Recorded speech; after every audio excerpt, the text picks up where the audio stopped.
Good morning everybody. I am Srinidhi R of class 7B. Now I am here to give you a neat task. If you are able to complete this task, you will get a reward by our HM sir.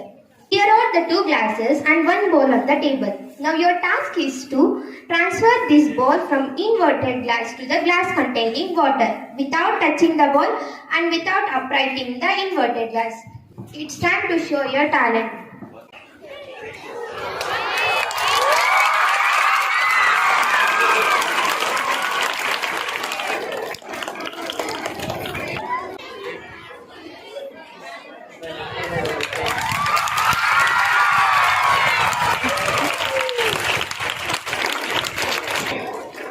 Initially they took a glass jar, a beaker and a ball, right?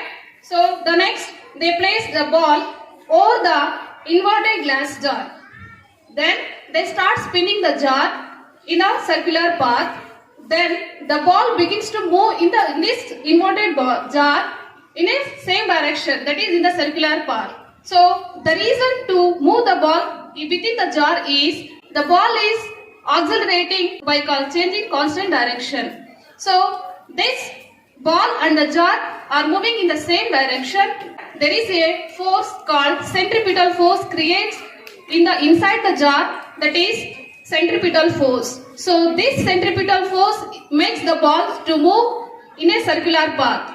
So this centripetal force helps them to pick up the ball along with the jar. So then, according to Newton's first law of motion, any object which is in rest will stay in rest, and any object it is in the motion will continue in the motion until and unless we apply an external force. So when the force is continuously giving to the object, the ball and the jar are moving in the same direction. So they are continued the spinning of this glass jar.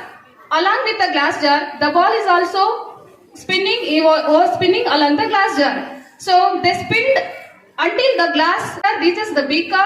They slows down or stops the spinning. When the applied force, that is the applied stopping force, then the glass jar stops moving in the circular path. Then this makes the centripetal force becomes less when compared to the force of gravity. The force of gravity which makes the ball to fall down. When the centripetal force is less compared to the gravitational force, then automatically the ball fell down into the beaker. Thank you.